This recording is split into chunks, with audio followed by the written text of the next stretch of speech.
الحمد لله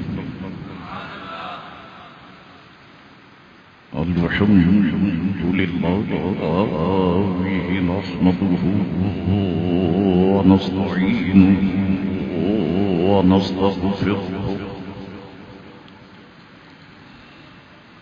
ونؤمن به ونتوكل عليه ونعوذ بالله من شرور أنفسنا ومن سيئات أعمالنا من يهده الله فلا مضل له ومن يضلله فلا هادي له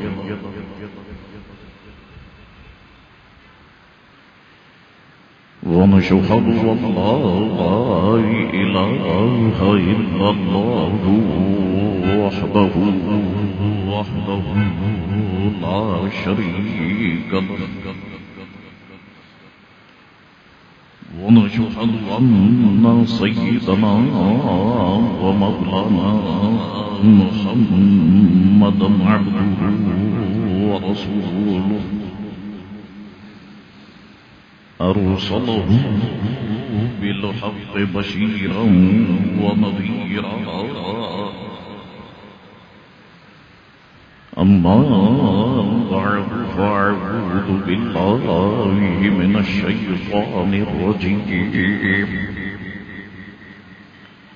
بسم الله الرحمن الرحيم قد نرى تقلب وجهك في السماء فلنولينك قبلة ترضاها فول وجهك شطر المسجد الحرام صدق الله مولانا العظيم وصدق رسوله النبي الكريم الأمين إن الله وملائكته يصلون على النبي يا أيها الذين آمنوا صلوا عليه وسلموا تسليما اللهم صل على سيدنا ونبينا ومولانا محمد معدن الوجود والكرم وآله وبارك وسلم صلاة وسلاما عليك يا سيدي يا رسول الله میرے ساتھ مل کے پڑھیں بابا سے بلند پڑھیں الصلاة والسلام عليك يا رسول الله وعلى آلك وصحابك يا حبيب الله اللہ تبارک و تعالی کی حمد و ثنا اور دل کی گہرائیوں سے حضور رحمت عالم نور مجسم صلی اللہ تعالی علیہ وآلہ وسلم کی ذات اطہر پر دل کی گہرائیوں سے درود پاک پڑھ لینے کے بعد برادران اسلام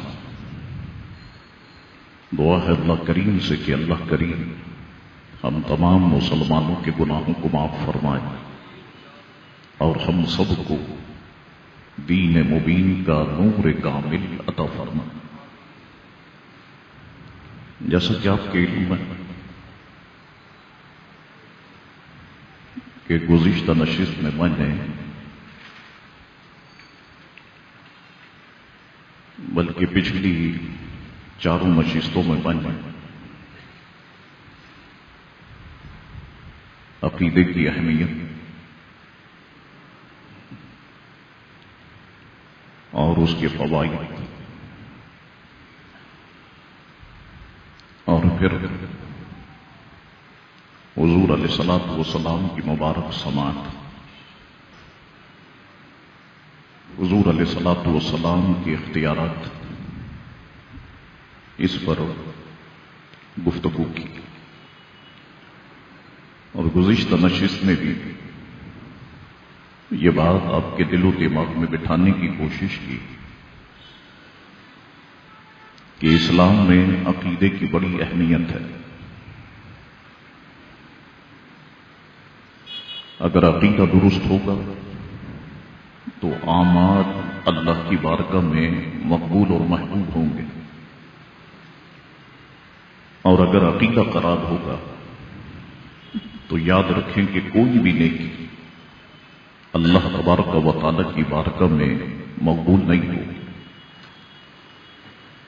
گزشتہ نشست میں میں نے آپ کو بتایا کہ عقیدہ اہل سنت والجماعت یہ ہے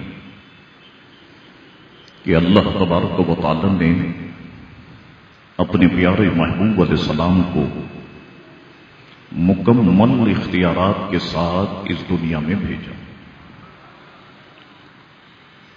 اور اسی عقیدے کا اظہار حضور اعلی حضرت امام اہل سنت نے اپنی تعلیمات میں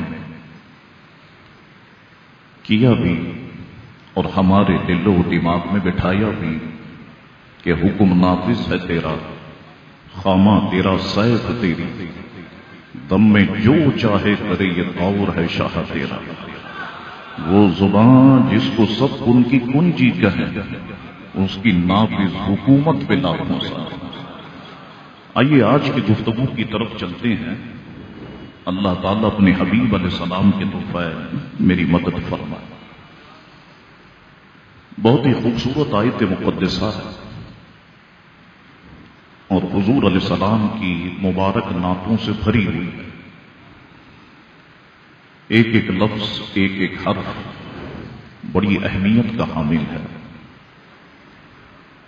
دوسرا پارہ سورہ بقرہ آیت نمبر 144 ہے۔ فرمایا گیا قد نرى تقلب وجهك في السماء، اے محبوب ہم دیکھ رہے ہیں بار بار آپ کا آسمان کی طرف منہ کرنا، فَلَنُوَلِّيَنَّكَ قِبْلَةً تَرْضَاهَا،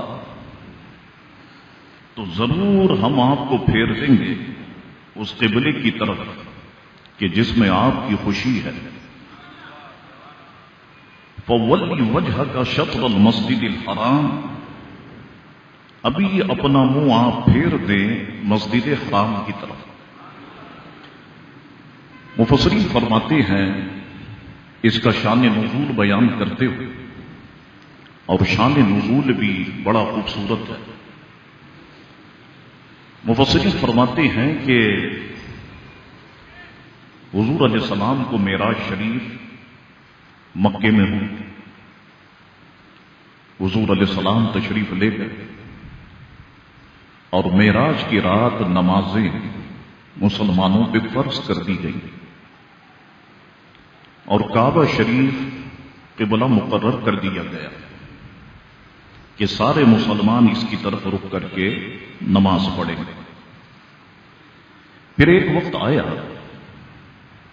کہ حضور علیہ الصلوۃ والسلام نے اپنے غلاموں کو ہجرت کا حکم دیا، کیونکہ یہ حکم اللہ کی طرف سے تھا۔ حضور علیہ السلام کے غلاموں نے بھی ہجرت کی، اور خود حضور علیہ الصلوۃ والسلام نے بھی ہجرت کی۔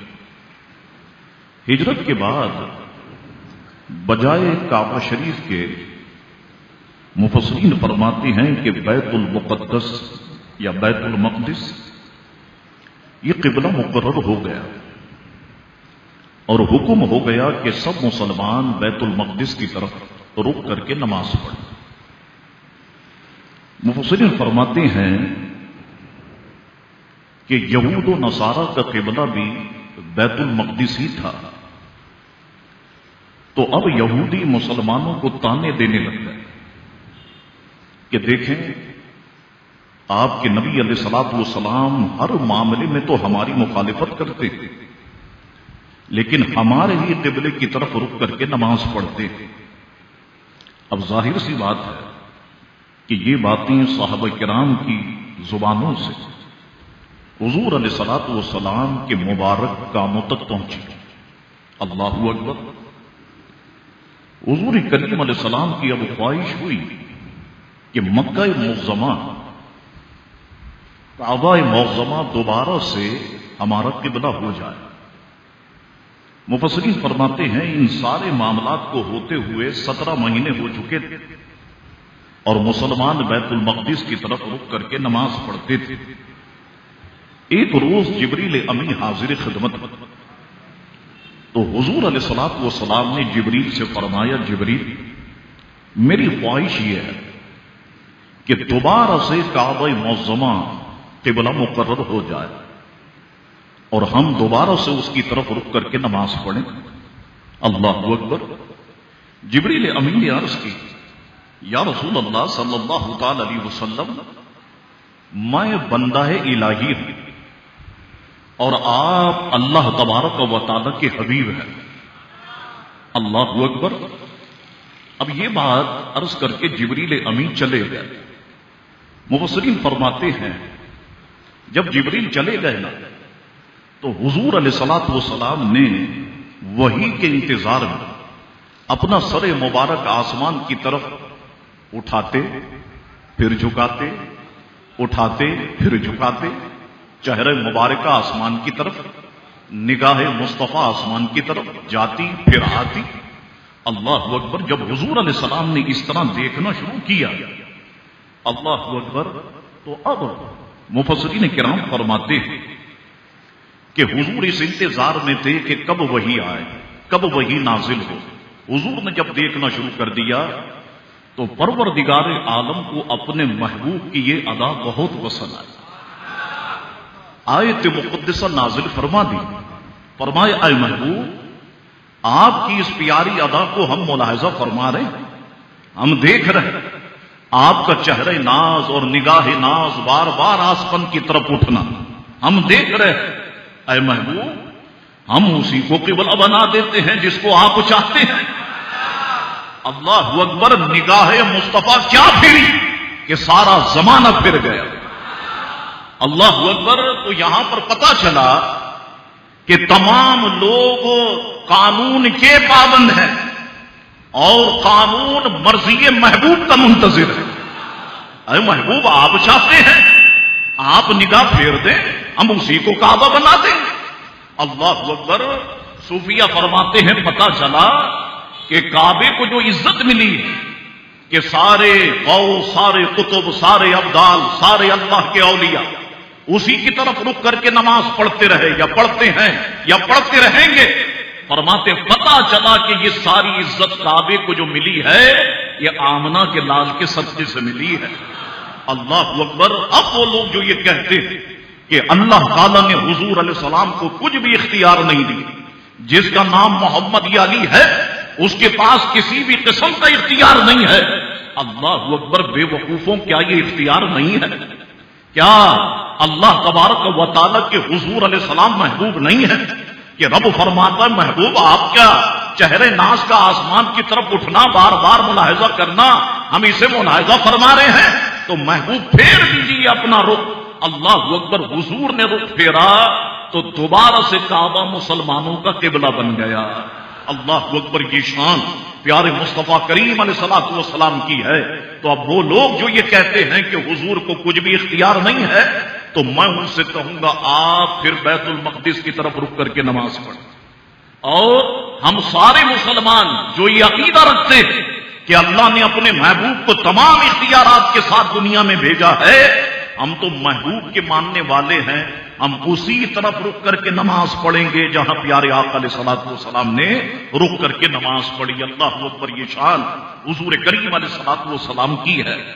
آئیے احادیث مقدسہ کی طرف آتے ہیں۔ گزشتہ نشست میں بھی میں نے کئی آیات بینات اس حوالے سے آپ کی گوش گزار کی۔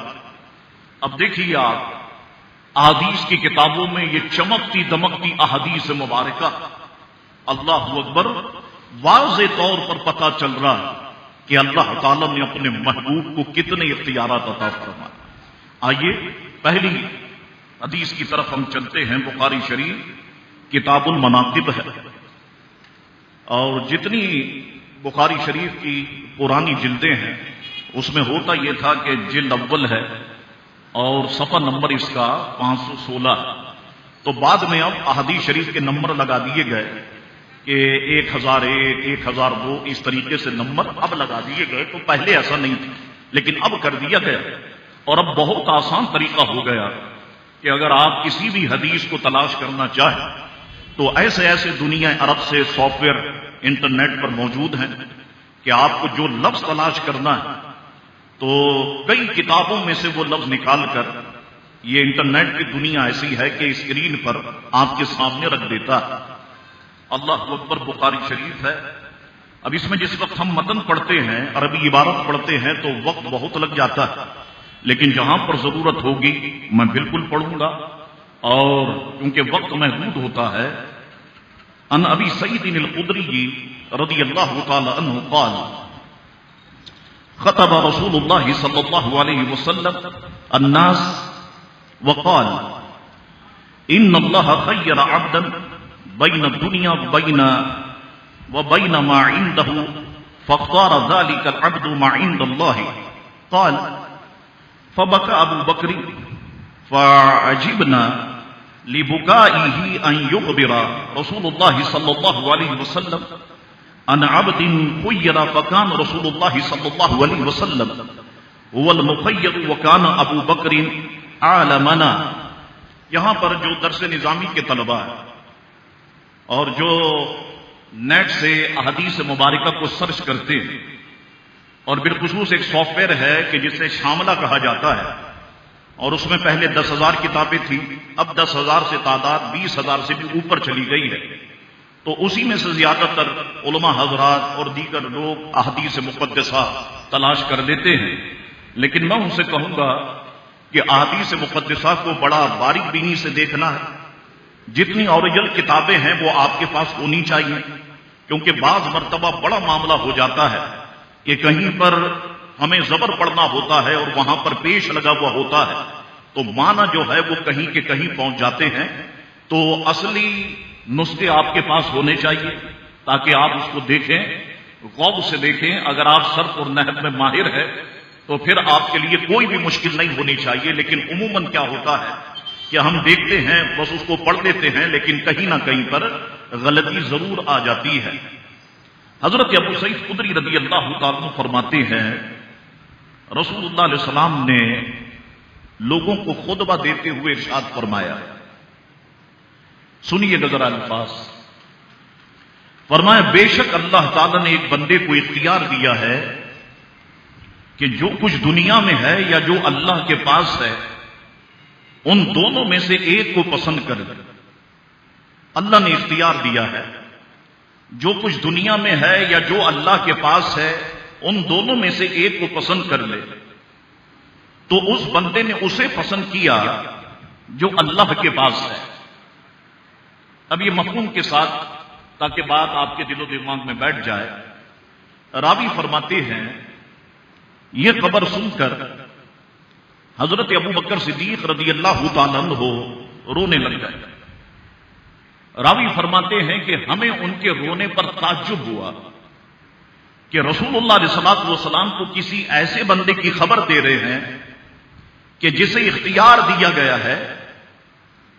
راوی فرماتے بعد میں معلوم ہوا کہ جس بندے کو اختیار دیا گیا تھا وہ خود رسول اللہ علیہ السلام ہی ہے، اور ہم پر یہ بھی واضح ہو گیا کہ حضرت ابو بکر صدیق رضی اللہ تعالیٰ عنہ ہم میں سب سے زیادہ علم والے ہیں۔ اللہ اکبر۔ اب دیکھیں آپ، اس کو میں بہت آسان کرتا ہوں۔ حضور علیہ السلام نے ارشاد فرمایا کہ اللہ نے ایک بندے کو اختیار دیا ہے، یعنی وہ حضور علیہ السلام ہی ہیں کہ محبوب چاہو تو دنیا میں رہو اور چاہو تو رب کے پاس واپس آ جائے۔ تو اللہ کے بندے نے یعنی میں نے گویا حضور فرمانا یہ چاہ رہے ہیں کہ اللہ کے پاس جانے کو پسند فرمایا ہے۔ اب یہ الفاظ ایسے تھے کہ یہاں پر بندے بندے کا ذکر ہو رہا ہے، تو راوی فرماتے ہماری توجہ دوسری طرف، لیکن ہم نے ابو بکر صدیق رضی اللہ تعالیٰ کی طرف دیکھا کہ وہ رو رہے تھے۔ اللہ اکبر، بعد میں معلوم ہوا کہ جس بندے کو اختیار دیا گیا تھا وہ تو خود رسول اللہ علیہ الصلوۃ والسلام ہے، تو ہم پر واضح ہو گیا کہ ابو بکر صدیق ہم میں سب سے زیادہ علم والے ہیں۔ اللہ اکبر، شارحین فرماتے ہیں کہ اس حدیث سے پتا چلا کہ رسول اللہ علیہ السلام کا وصال اختیاری تھا کہ محبوب چاہو تو دنیا میں رہو اور چاہو تو رب کے پاس واپس آ جائے۔ فرماتے پتا چلا کہ حضور کا وصال مبارکہ یہ اختیاری تھا۔ اور دوسری بات میں آپ کو بتاؤں، واقعتاً پوری جماعت صحابہ میں حضرت ابو بکر صدیق رضی اللہ تعالیٰ عنہ سب سے زیادہ علم والے تھے۔ دیکھیں میں بتاتا ہوں آپ کو، ایک موقع ہے کہ حضور علیہ الصلوۃ والسلام نے ارشاد فرمایا، حضرت ابو بکر صدیق رضی اللہ تعالیٰ عنہ سامنے موجود ہے، جماعت صحابہ سامنے موجود ہے۔ حضور علیہ السلام نے ارشاد فرمایا، ابو بکر کیا تمہیں وہ وقت یاد ہے؟ اب دیکھیے ابو بکر صدیق رضی اللہ تعالیٰ عنہ کی ذہانت مقدسہ۔ میں یہاں پر امام صاحب سے کہوں، امام صاحب آپ کو وہ وقت یاد ہے؟ یا موزن صاحب سے کہوں آپ کو وہ وقت یاد ہے؟ یا آپ کسی سے کہیں آپ کو وہ وقت یاد ہے؟ تو سامنے والا سوال کرے گا نا کون سا وقت؟ تو پھر بتانے والا بتاتا وہ ہم فلانی جگہ پر گئے تھے اور ایسا معاملہ ہوا تھا۔ ایسا ہی ہوتا ہے نا ہمارے اور آپ کے ساتھ۔ حضور نے فرمایا، ابو بکر تمہیں وہ وقت یاد ہے؟ ابو بکر صدیق نے نہیں پوچھا یا رسول اللہ کون سا وقت؟ عرض کرتے میرے آقا مجھے یاد ہے، اور یہ بھی یاد ہے کہ سب سے پہلے بلا آپ نے کہا تھا۔ اللہ اکبر، دیکھا ابو بکر صدیق کی عقل مبارکہ کہاں تک پہنچ گئی کہ حضور کس چیز کے بارے میں پوچھ رہے ہیں۔ فرمایا، عرض کیا میرے آقا مجھے یاد ہے، اور یہ بھی یاد ہے کہ سب سے پہلے بلا آپ نے کہا تھا۔ اللہ اکبر، یعنی عالم ارواح میں اللہ تبارک و تعالیٰ نے سب سے عہد لیا۔ میری روح بھی وہاں پر موجود، آپ کی روح بھی وہاں پر موجود، سب کی ارواح وہاں پر موجود۔ اللہ نے عہد لیا، کیا میں تمہارا رب نہیں؟ کیا ہم میں سے کسی کو یاد ہے؟ ماں کے پیٹ میں ہم 9 مہینے رہے، کوئی موومنٹ یاد ہے ہمیں؟ اللہ اکبر، عالم ارواح کی بات۔ ابو بکر تمہیں وہ وقت یاد ہے؟ جی یا رسول اللہ یاد ہے، کہ رب نے فرمایا الست بربکم، کیا میں تمہارا رب نہیں ہوں؟ سب نے کہا تھا بلا، بے شک مولا تو ہمارا رب ہے۔ عرض کرتے میرے آقا یاد ہے، اور یہ بھی یاد ہے سب سے پہلے بلا آپ نے کہا تھا۔ اللہ اکبر، کیا شان ہے حضرت ابو بکر صدیق رضی اللہ تعالیٰ عنہ کے علم کی۔ تو آپ یہاں پر ملاحظہ فرمائیں، ایک تو حضور کریم علیہ السلام کا اختیار ہمیں واضح طور پر پتا چلا کہ حضور کا وصال جو ہے وہ اختیاری تھا، اور دوسری یہ بات پتا چلی کہ جماعت صحابہ میں سب سے زیادہ علم رکھنے والی شخصیت حضرت ابو بکر صدیق رضی اللہ تعالیٰ عنہ کی ذات اثر ہے۔ مشکاہ شریف میں حضرت جعفر بن محمد سے یہ بات مروی ہے، وہ اپنے والد سے روایت کرتے ہیں۔ اب ذرا اسے سنیے گا اور حضور علیہ السلام کی شان مقدسہ ملاحظہ فرمائیے گا۔ حضرت جعفر بن محمد سے مروی، وہ اپنے والد سے روایت کرتے ہیں، ایک قریشی ان کے والد علی بن حسین رضی اللہ تعالی عنہما کے پاس آئے اور کہا کہ کیا میں آپ کو رسول اللہ علیہ السلام کی حدیث نہ سناؤں؟ آپ نے کہا کہ ہاں۔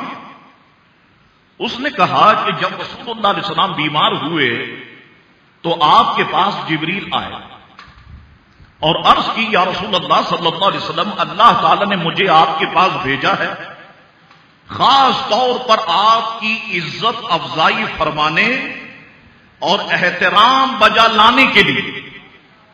رب تعالی آپ سے اس کے بارے میں پوچھتا ہے جس کو وہ آپ سے زیادہ بہتر جانتا ہے کہ آپ خود کو کیسا پاتے ہیں. اللہ اکبر. حضور علیہ الصلوۃ والسلام جو ہے وہ بیمار ہیں. جبریل امی آتے ہیں کہ رب پوچھتا ہے کہ آپ اپنے آپ کو کیسا پاتے ہیں. حضور نے فرمایا اے جبریل، میں اپنے آپ کو غمگین اور ملول پاتا ہوں. پھر وہ آپ کی بارگاہ میں آئے دوبارہ دوسرے دن اور آپ سے وہی سوال کیا کہ جو پہلے دن کیا کہ آپ اپنے آپ کو کیسے پاتے ہیں. تو حضور علیہ السلام نے وہی جواب دیا جو پہلے دن دیا کہ غمگین اور ملول پاتا ہوں. اسی طرح تیسرے دن بھی جبریل امی سرکار کی بارگاہ میں آئے اور وہی سوال کیا اور حضور کریم علیہ الصلوۃ والسلام نے انہیں وہی جواب دیا. لیکن جب جبریل امی تیسری بار آئے تو ان کے ساتھ ایک فرشتہ تھا جسے اسماعیل کہا جاتا تھا. وہ 1,00,000 ایسے فرشتوں کا سردار ہے کہ جن میں سے ہر کوئی 1,00,000 فرشتوں پر سردار ہے. اللہ اکبر. اب جبریل امی آئے، اسماعیل نامی فرشتہ بھی آ گئے. پھر ملک الموت نے حضور علیہ السلام سے اجازت مانگی. اللہ اکبر. ملک الموت نے حضور علیہ السلام سے اجازت مانگی تو آپ نے جبریل سے ان کے بارے میں پوچھا. تو جبریل نے عرض کی یا رسول اللہ، یہ موت کا فرشتہ ہے اور آپ سے اجازت مانگ رہا ہے اور اس نے آپ سے پہلے کسی بھی آدمی سے اجازت نہیں مانگی. کچھ ہے میری طرف توجہ ہے؟ اس فرشتے نے آپ سے پہلے کسی سے بھی اجازت نہیں مانگی اور نہ یہ آپ کے بعد کسی اور سے اجازت مانگے گا. حضرت جبریل نے عرض کی آپ اسے اجازت دے دیں. تو حضور علیہ الصلوۃ والسلام نے ملک الموت کو اجازت دے دی. پھر ملک الموت نے عرض کی یا رسول اللہ صلی اللہ علیہ وسلم، اللہ تعالی نے مجھے آپ کی خدمت میں بھیجا ہے، تو اگر آپ مجھے اجازت دیں تو میں آپ کی جان قبض کروں، اور اگر آپ مجھے روح قبض کرنے کی اجازت نہیں دیں گے میرے آقا میں قبض ہی نہیں کروں گا. اللہ اکبر. کیا شان ہے پیارے آقا علیہ الصلوۃ والسلام. یا رسول اللہ آپ اجازت دیں تو روح قبض کروں، اگر آپ اجازت نہیں دیں گے تو میں روح قبض نہیں کروں گا. حضور نے فرمایا اے ملک الموت، کیا تم یہ کام کرو گے؟ عرض کی جی ہاں، مجھے اسی کا حکم ہے اور مجھے یہ بھی حکم دیا گیا ہے کہ میں آپ کی اطاعت کروں. راوی فرماتے ہیں کہ حضور علیہ السلام نے حضرت جبریل کی طرف دیکھا تو جبریل نے عرض کی یا رسول اللہ صلی اللہ علیہ وسلم، آپ اجازت دے دیں، اللہ تعالیٰ آپ کی ملاقات کا مشتاق ہے. تو حضور علیہ السلام نے ملک الموت سے فرمایا کہ جس کا تمہیں حکم دیا گیا ہے وہ کر گزرو. چنانچہ انہوں نے حضور کریم علیہ السلام کی روح مبارکہ کو قبض کر لیا. اختیار مصطفیٰ دیکھے آپ. گھر میں چکی کی صدائیں، در پہ جبریل امی. گھر میں چکی کی صدائیں، در پہ جبریل امی. تم نے شان خاندان ہاشمی دیکھی نہیں؟ اللہ اکبر. اب یہاں پر مفتی احمد یار خان صاحب نعیمی رحمت اللہ تعالی علیہ نے مشکات شریف کی شرح میں بڑی شاندار بات لکھی.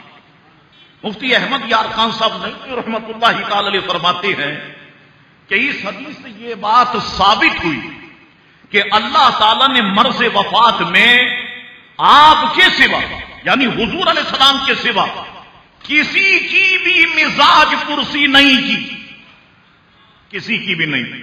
اللہ پوچھتا ہے کہ آپ اپنے آپ کو کیسا پاتے ہیں؟ حضور فرماتے میں غمگین ہوں، میں جو ہے ملول ہوں. دوبارہ آ کے پوچھتے ہیں کیسا پاتے ہیں؟ میں غمگین ہوں، میں ملول ہوں. اللہ اکبر. تو مفتی احمد یار خان صاحب نعیمی فرماتے ہیں سرکار ہی کی مزاج پرسی کی، کسی اور کی نہیں کی. اس کے بعد فرماتے ہیں حضرت جبریل اور حضرت اسماعیل یہ دونوں فرشتے حضور کی بارگاہ میں پہلے حاضر ہوئے، پھر ملک الموت نے اندر آنے کی اجازت چاہی۔ فرماتے ہیں یہ بات ذہن میں رکھو مسلمانوں کہ ملک الموت نے تمام نبیوں کی جان ان کی اجازت سے قبض کی ہے، مگر کسی بھی نبی سے ان کے گھر میں داخل ہونے کی اجازت نہیں مانگی۔ اجازت مانگی ہے تو صرف اور صرف اللہ کے حبیب پیارے مصطفیٰ کریم علیہ الصلوۃ والسلام ہی سے مانگی ہے، کیونکہ قرآن کا حکم ہے یا ایھا الذین آمنوا لا تدخلوا بیوت النبی الا ان یؤذن لکم، اے ایمان والو نبی کے گھروں میں بغیر اجازت داخل نہ ہو۔ تو ایمان والوں میں فرشتے بھی داخل ہیں، جبریل بھی داخل ہے۔ اللہ اکبر! دیکھا آپ نے حضور علیہ الصلوۃ والسلام کا اختیار کہ حضور اجازت دے تو ملک الموت گھر میں داخل ہو، حضور اجازت دے تو ملک الموت حضور کی روح کو قبض کرے۔ کیا یہ اجازت ہم میں سے کسی، یہ اختیار ہم میں سے کسی اور کے پاس ہے؟ کسی کے پاس نہیں ہے۔ اور ہمارا جب حال ہوگا، اللہ تعالی ہم سب کی ایمان کی حفاظت فرمائے، ملک الموت کو جس وقت بندہ دیکھتا ہے ویسے ہی اس کی حالت خراب ہو جاتی ہے۔ ملک الموت کا ایسا روب اور ایسا دبدبا کہ میں نے آپ کو ایک بار بتایا بھی تھا کہ حضرت ابراہیم علیہ السلام نے جب ملک الموت سے کہا ذرا مجھے بتاؤ تو صحیح اسرائیل، جب تم کسی کافر کی، مشرک کی روح قبض کرتے ہو تو کس شکل میں آتے ہو؟ عرض کی حضور ذرا اپنا چہرہ مبارک کا دوسری طرف پھیرے۔ آپ نے پھیرا، کہا اب میری طرف دیکھیں۔ اب جب دیکھا حضرت ابراہیم نے تو حضرت ابراہیم بے ہوش ہو گئے۔ ملک الموت کی وہ شکل دیکھنے کے بعد حضرت ابراہیم بے ہوش ہو گئے، تو میری اور آپ کی پھر کیا اوقات ہے، کیا حیثیت ہے ہماری؟ تو اس لیے میں آپ سے کہتا ہوں ڈرتے رہو خدا سے، معافی مانگتے رہو، اپنے عقیدے کو مضبوط سے مضبوط تر بناتے رہو۔ اگر عشق مصطفیٰ دل میں رہا انشاءاللہ تعالی وقت آخر بھی رہے گا، یہ سارے معاملات روح قبض کرنے سے تدفین تک اور پھر عالم برزخ اور پھر قیامت اور پھر جنت میں جانے تک اللہ تعالیٰ اپنے محبوب کے صدقے سب میں آسانی پیدا فرما دے گا انشاءاللہ تبارک و تعالیٰ۔ تو پتہ چلا کہ اللہ رب العزت نے اپنے محبوب علیہ الصلوۃ والسلام کو مکمل اختیار کے ساتھ اس دنیا میں بھیجا۔ اللہ اکبر! آئیے دوسری حدیث شریف کی طرف ہم بڑھتے ہیں، اور بڑی مشہور حدیث شریف ہے، بخاری میں بھی ہے، ابو داؤد میں بھی ہے، بڑی مشہور حدیث شریف ہے، اور یہ بارہا آپ نے سماعت بھی فرمائی۔ سنیے آپ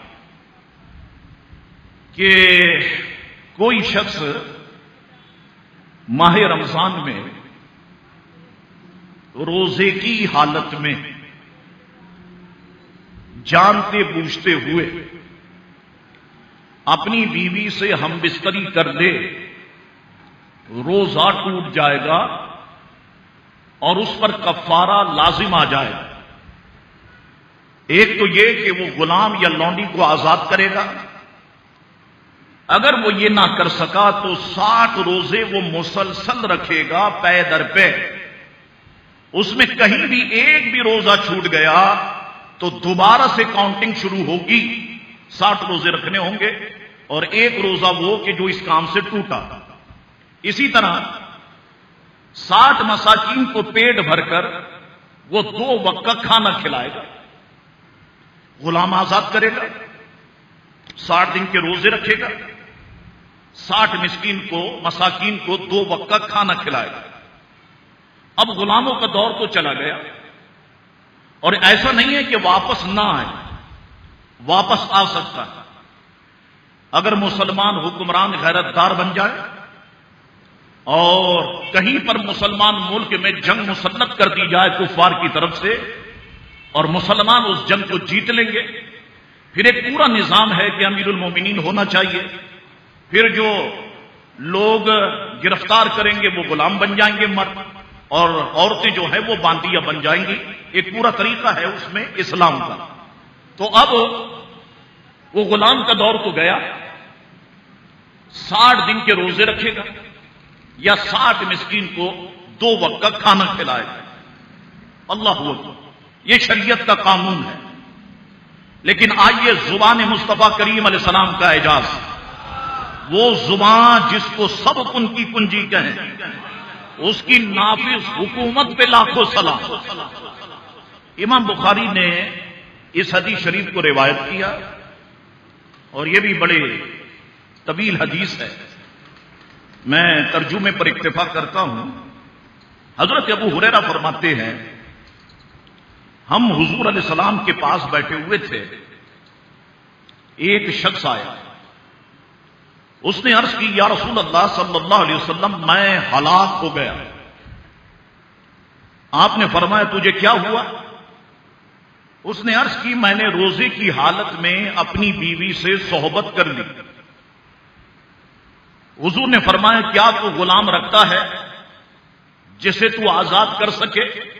اس نے کہا نہیں. حضور نے فرمایا کیا تو متواتر 2 ماہ کے روزے رکھ سکتا ہے؟ اس نے کہا نہیں. حضور نے فرمایا کیا تو 60 مسکینوں کو کھانا کھلا سکتا ہے؟ اس نے کہا نہیں. راوی کہتے ہیں حضور علیہ السلام تھوڑی دیر ٹھہرے رہے. حضور علیہ السلام تھوڑی دیر ٹھہرے رہے. اللہ اکبر. ہم بھی وہیں پر تھے کہ حضور علیہ السلام کی بارگاہ میں تھوڑی دیر ٹھہرے رہے. یعنی وہ کہتے ہیں نا میرے اعلی حضرت کہ جو نگاہیں رب کو دیکھ لیں ان نگاہوں سے کون سی شے پوشیدہ ہو سکتی ہے. اللہ اکبر. حضور علیہ السلام نے معراج کی رات رب کو دیکھا تو اب حضور کی نگاہ سے کون سی شے پوشیدہ ہو سکتی ہے. اللہ اکبر. حضور ٹھہرے رہے، ہم بھی وہیں پر تھے.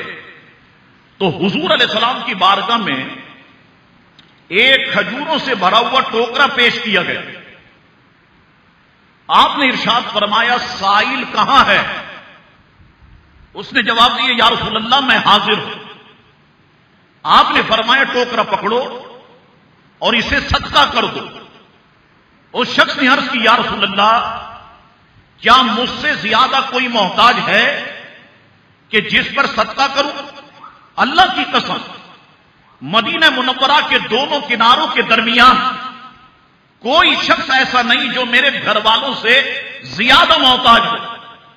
اس کی یہ گفتگو سن کر حضور علیہ السلام ہنس دیے، یہاں تک کہ آپ کے دندان مبارکہ ظاہر ہو گئے. تو پھر آپ نے اس سے فرمایا جاؤ یہ کھجوریں اپنے اہل و عیال کو کھلاؤ. اب میں اپنے الفاظ میں اسے سمجھاؤں تاکہ بات دل و دماغ میں بیٹھ جائے. حاضر خدمت ہوئے یا رسول اللہ میں ہلاک ہو گیا، میں تباہ ہو گیا، میں برباد ہو گیا. حضور نے فرمایا کیا ہوا؟ روزے کی حالت میں بیوی سے قربت کر بیٹھا. فرمایا غلام آزاد کرو. نہیں کر سکتا. 60 دن کے روزے رکھو. نہیں رکھ سکتا. 60 مسکینوں کو کھانا کھلاؤ. نہیں کھلا سکتا. اچھا بیٹھ جاؤ. توقف فرمایا حضور نے. اللہ اکبر. وجہ اس کی یہ کہ حضور کی نگاہ نبوت دیکھ رہی تھی کہ میرا ایک غلام ہے جو کھجور کا ٹوکرا لے کر مجھے ہدیہ کرنے کے لیے اپنے گھر سے نکل چکا ہے اور وہ مجھ تک آنے والا ہے. فرمایا ٹھہر جاؤ. ٹھہرے رہے. صحابہ کرام بھی ٹھہرے رہے. کھجوروں سے بھرا ہوا ٹوکرا آ گیا. فرمایا کہاں ہے وہ شخص جو کہتا تھا میں ہلاک ہو گیا، میں تباہ ہو گیا، میں برباد ہو گیا؟ نوجوان کھڑا ہو گیا. یا رسول اللہ میں ہوں. فرمایا اب دیکھیں آپ حکم کیا ہے؟ غلام آزاد کرو. حکم کیا ہے؟ 60 مسکینوں کو کھانا کھلاؤ. حکم کیا ہے؟ 60 دن کے روزے رکھو. حضور نے اس کے لیے نیا قانون بنا دیا. حکم نافذ ہے تیرا، خامہ تیرا، سیف تیری، دم میں جو چاہے کرے، دور ہے شاہ تیرا. اس کے لیے نیا قانون بنایا حضور نے. فرمایا کھجوروں کا ٹوکرا لے جا، مدینہ شریف کے غریبوں میں تقسیم کر دے، گویا صدقہ ادا ہو جائے گا. وہ سامنے سے عرض کرتے ہیں آقا پورے مدینے میں مجھ سے زیادہ غریب ہے کوئی نہیں، میرے گھر والوں سے زیادہ غریب کوئی ہے ہی نہیں۔ حضور مسکرا دیے، اب دوسرا قانون بنا دیا۔ پہلے تو فرمایا نا غریبوں میں بانٹ دے، اب دوسرا قانون فرمایا اچھا خود کھا لے، بیوی بچوں کو کھلا دے، صدقہ ادا ہو جائے گا۔ مجھے بتاؤ تو صحیح لوگوں، کوئی شخص جرم کر کے عدالت میں پہنچے جج کے سامنے، اور جج کہے بیٹھو ذرا گلاب جامن کھاؤ، بیٹھو ذرا مٹھائی کھاؤ، یہ مجھے بتاؤ مجرم کے لیے سزا ہے یا انعام ہے؟ بولو نا بابا سے بولو، انعام ہے نا؟ اللہ اکبر۔ تو سرکار کو اللہ نے اختیار دیا کہ مجرم جرم کر کے آئے، چاہو تو سزا دو، چاہے محبوب تم انعام سے نواز دو۔ پیارے ہم تو تمہاری رضا میں راضی ہیں، تم جو کرو ہم اسے قانون بنا دیں گے۔ اللہ اکبر۔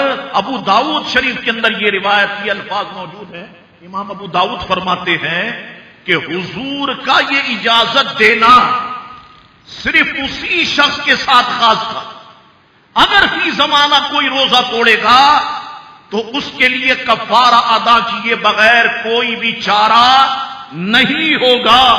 اللہ اکبر۔ یہ شان حضور علیہ الصلوۃ والسلام کی، تو پتہ چلا کہ اللہ رب العزت نے اپنے محبوب علیہ الصلوۃ والسلام کو اختیار دیا اور اختیارات کے ساتھ دنیا میں بھیجا۔ اچھا آئیے صاحب، ہم روزانہ وضو کرتے ہیں، فرمایا گیا یا ایھا الذین آمنوا اذا قمتم الى الصلاة فاغسلوا وجوہکم وایدیکم الى المرافق وامسحوا برؤوسکم وارجلکم الى الکعبین۔ اے ایمان والو، جب نماز کو کھڑے ہونا چاہو یعنی نماز پڑھنا چاہو تو اپنا منہ دھو لو اور کونیوں تک ہاتھوں کو دھو لو اور سروں کا مسح کرو اور گٹھوں یعنی ٹخنوں تک پاؤں کو دھو لو۔ یہی چار فرض ہے نا وضو کے۔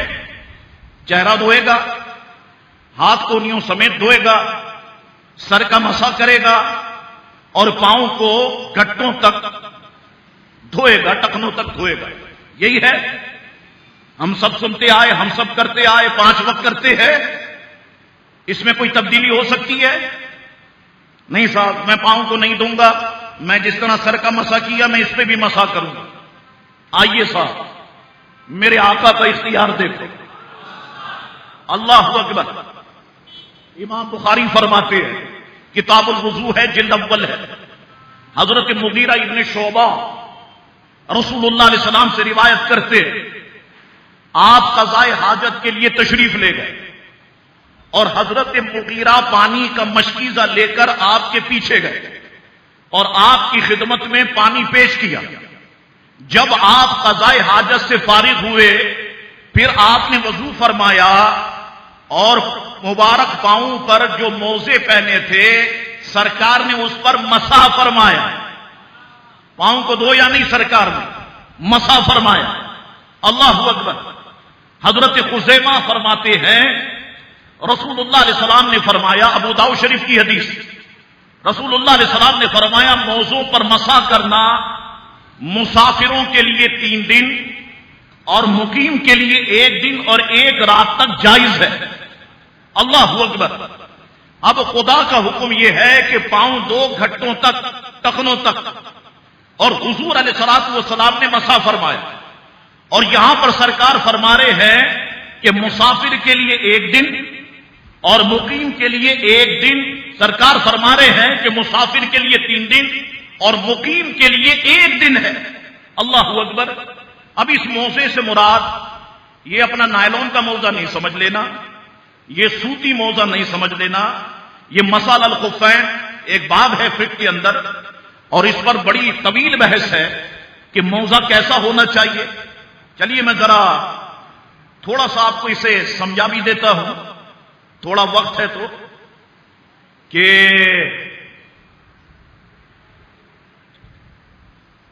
کہتے ہیں کہ موزہ کیسا ہو۔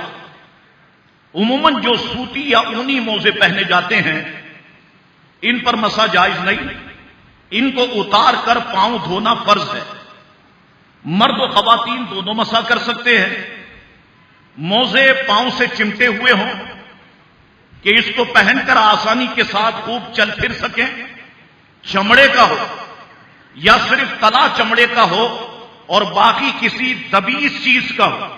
مسح الخفین اگر آپ نیٹ پہ لکھیں گے نا مسح الخفین تو ساری بحث آ جائے گی۔ یہ قدوری کے اندر بھی ہے، یہ ہدایہ کے اندر بھی ہے، یہ بہار شریعت کے اندر بھی آپ اس کا مطالعہ فرما سکتے ہیں۔ اللہ اکبر۔ رب فرماتا ہے، قرآن کی آیت ہے، رب فرماتا ہے اپنے پاؤں کو دھو ٹخنوں تک، اور سرکار مسح فرما رہے ہیں۔ اللہ اکبر، اختیار دے کیا۔ اور ایک جگہ پر حضور کریم علیہ الصلوۃ والسلام فرما رہے ہیں کہ مسافر کے لیے 3 دن اور مقیم کے لیے 1 دن 1 رات۔ اچھا، اسی ابو داؤد شریف کے الفاظ ہیں، لبس تزدنا لزادنا، کہ پوچھا گیا، صحابہ کرام فرماتے ہیں اگر ہم اس مدت میں رسول اللہ علیہ السلام سے کہتے کہ یا رسول اللہ اضافہ فرما دے تو فرماتے واللہ حضور علیہ السلام مدت میں اضافہ فرما دیتے۔ دیکھا آپ نے اختیار حضور کریم علیہ السلام کا، تو ٹھیک کہتے ہیں نا میرے اعلیٰ حضرت کے وہ زبان جس کو سب کنجی کہے، اس کی نافذ حکومت پہ لاکھوں سلام۔ اللہ اکبر۔ اختیار مصطفیٰ کی 1-2 جھلکیاں اور میں آپ کو بتاتا ہوں۔ مسلم شریف کی روایت ہے، حضرت عائشہ صدیقہ رضی اللہ تعالی عنہ بیان کرتی ہیں رسول اللہ علیہ السلام آدھی رات کو تشریف لے گئے اور مسجد میں نماز پڑھی۔ لوگوں نے بھی آپ کی ابتدا میں نماز پڑھنی شروع کر دی۔ صبح لوگوں نے آپس میں اس واقعے کا ذکر کیا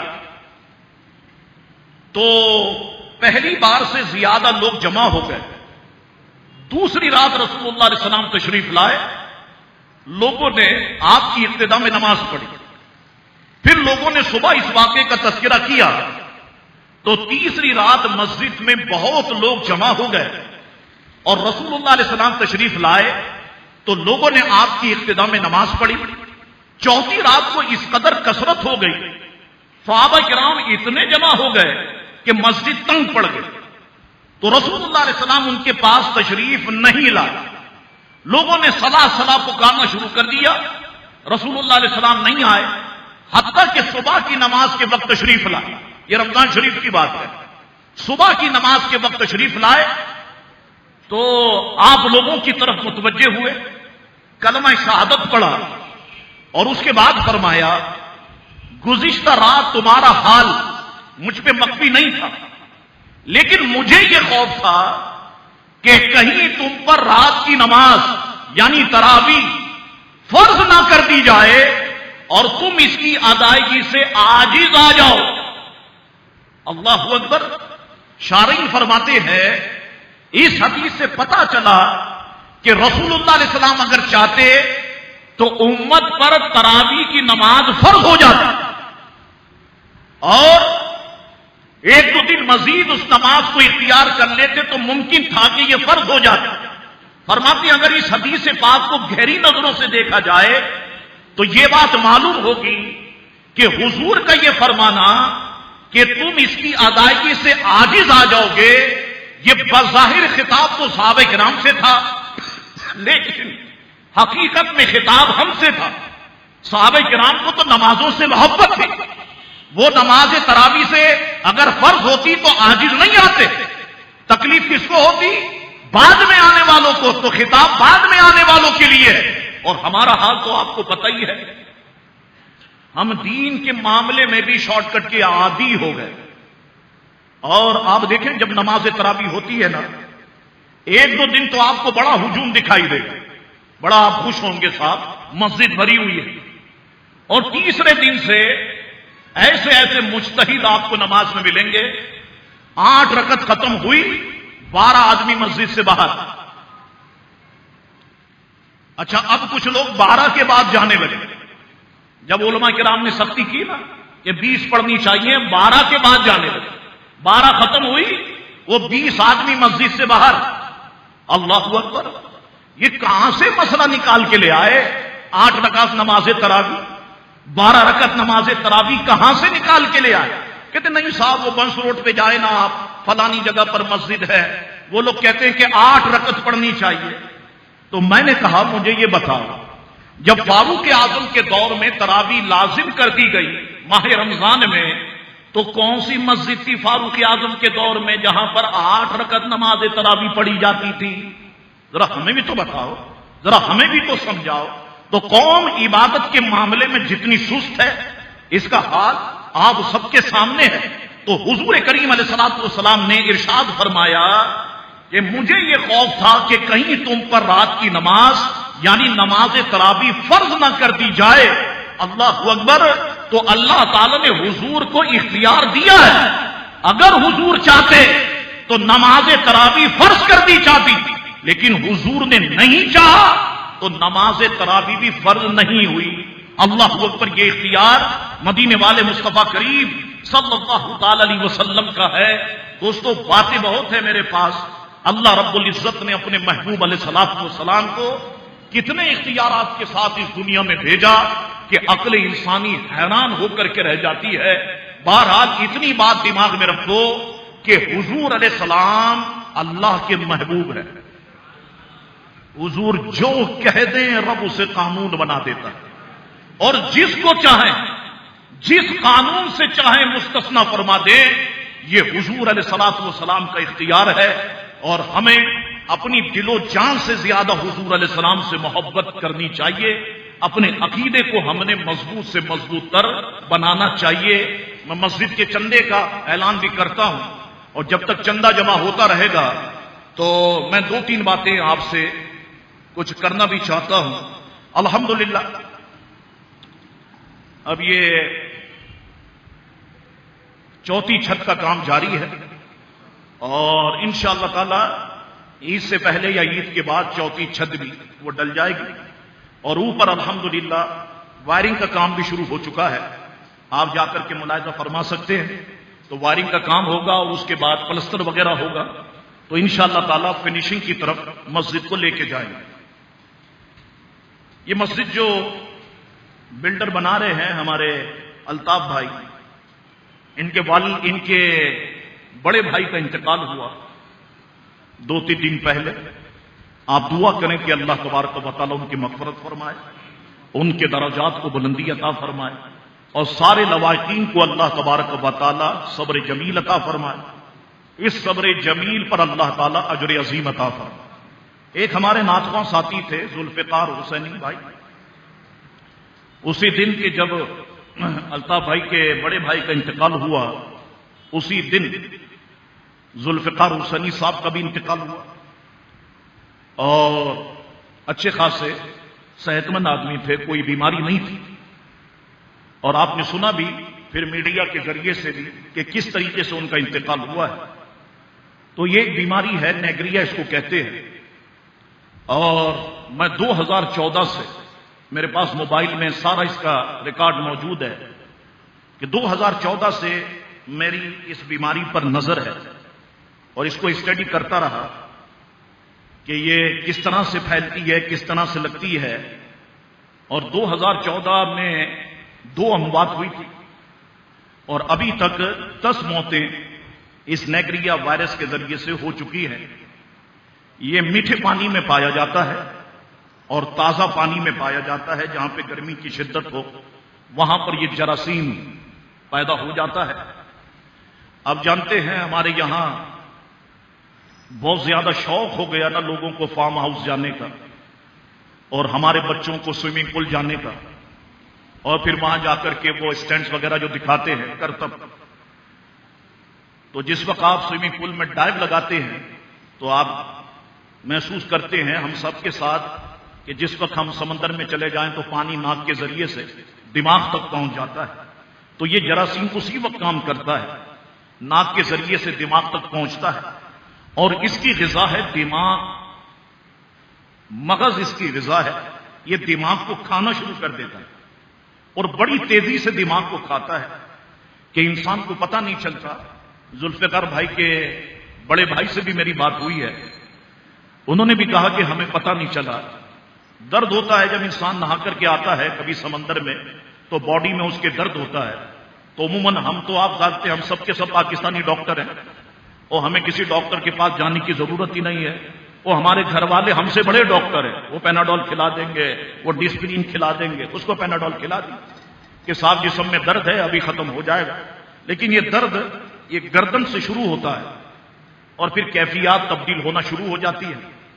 پھر اس بیماری کو سمجھنا بڑا مشکل ہے, بہت مشکل ہے اس بیماری کو سمجھنا. کوئی کہتا رہا کہ ملیریا ہے, کوئی کہتا رہا کہ گردن توڑ بخار ہے, لیکن اصل میں یہ نیگریا تھا اور دماغ کو اس نے چاٹنا شروع کر دیا اور 4 دن کے اندر اچھا بھلا نوجوان قبر میں پہنچ گیا, موت کی آغوش میں پہنچ گیا. تو آپ سب سے کہتا ہوں خدا کے لیے احتیاط کرو, احتیاط بہت ضروری ہے. اور سوئمنگ پول وغیرہ ادھر صفائی کا انتظام ہے کیا؟ ہمارے پاکستان کے اندر کیا انتظام ہے سوئمنگ پول کے اندر صفائی کا؟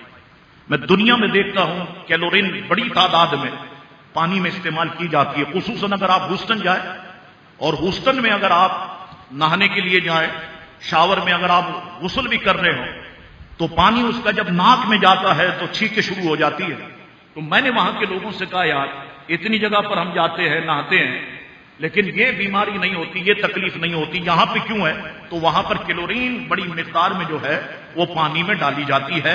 تو آپ سے کہوں گا کہ خدا کے لیے خود بھی احتیاط کریں, اپنے بچوں کو بھی آپ دور رکھیں کیونکہ یہ بیماری فوراً اپنا کام کرنا شروع کر دیتی ہے. تیسری بات جو آپ نے میڈیا پر دیکھا کہ 2 بچے کرنٹ لگنے سے ہلاک ہوئے, نیو کراچی کا واقعہ ہے. ان میں سے ایک جو ہمارے ساتھی ہیں ان کا تعلق ہماری جماعت اہل سنت سے ہے, تو ان کا بھتیجا تھا وہ کرنٹ لگنے سے اس میں ہلاک ہوا.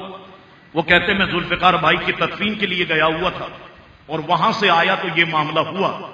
اچھا جو بات تکلیف دیتی ہے, جس نے جھنجھوڑ کے رکھ دیا, جس نے رلا دیا, وہ بات یہ ہے کہ کرنٹ لگا, 2 بچے سائیکل چلا رہے تھے.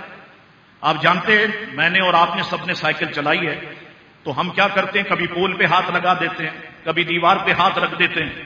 تو بچوں کا ہاتھ پول پہ لگ گیا اور اس میں کرنٹ تھا.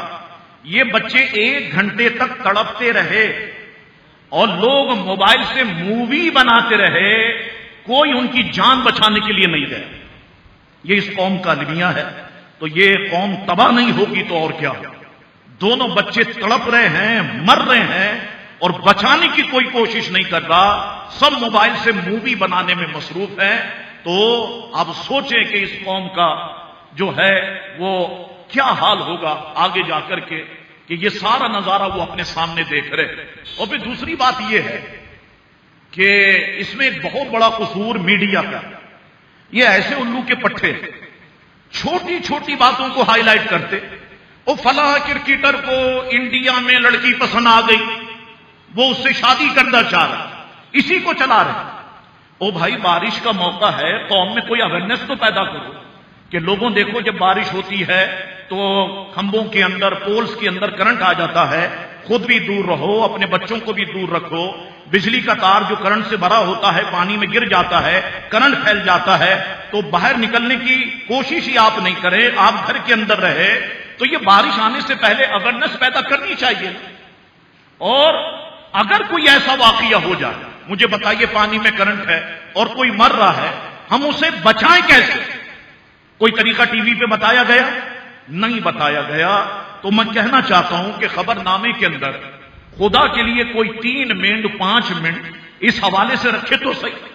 قوم کو بتاؤ نا کہ شوگر کی بیماری کس وجہ سے ہوتی ہے, قوم کو بتاؤ ہیپاٹائٹس کس وجہ سے ہوتا ہے, قوم کو بتاؤ کہ نیگریا کس طریقے سے پھیلتا ہے. جس طرح ڈینگی پر کام ہوتا رہا, کیونکہ پنجاب میں بڑی تیزی کے ساتھ پھیلا تھا ڈینگی, تو کام ہوا اور کمرشل بنتے رہے, ایڈورٹائزمنٹ ہوتی رہی, سب کچھ چلتا رہا. تو اس پر بھی کام کرنے کی ضرورت ہے. اور میں آپ سے سچ کہتا ہوں یہ کام ہم نے خود کرنا ہوگا. اور وہ کام یہ ہے کہ ظاہر سی بات ہے اتنے بڑے پیمانے پر ہم کام نہیں کر سکتے, لیکن اگر میری قوم چاہے تو کر سکتی ہے کہ یہ جتنے بھی پولز ہیں بجلی کے, اس پر کم از کم لکڑی کا کوئی خود 6 فٹ کا 7 فٹ تک کا ہم ایسا اس پر خاص طریقے سے کوئی چڑھا تو سکتے ہیں کہ اللہ نہ کرے کہ کسی کا ہاتھ اس پہ لگے اور وہ موت کی آغوش میں پہنچ جائے، ہم بچا تو سکتے؟ یا کوئی اور ایسی شیلڈ یا کوئی ایسا کیمیکل آتا ہو کہ جو کرنٹ کو پاس ہونے سے روکتا ہو، اگر اس کو پولس پہ لگا دیا جائے تو کئی افراد کی جانیں بچ جائیں گی۔ بہرحال اس بارش کی وجہ سے کئی لوگ موت کی آغوش میں پہنچ گئے، اور کئی جانور جو لوگ قربانی کے لیے لائے تھے وہ جانور بھی جو ہے وہ مر گئے۔ اللہ تبارک و تعالیٰ سے میں دعا کرتا ہوں کہ مولا کریم جتنے مسلمانوں کی اموات ہوئی، مولا کریم ان سب کی مغفرت فرما، ان کے درجات کو بلندی عطا فرما، ان کے لوائقین کو صبر جمیل عطا فرما، اس صبر جمیل پر سب کو اجر عظیم عطا فرما، ہم سب کو عقل کی دولت عطا فرما، فہم عطا فرما، شعور عطا فرما، اور ہمیں ایک دوسرے کی مدد کرنے کی توفیق عطا فرما۔ وآخر دعوانا ان الحمد للہ رب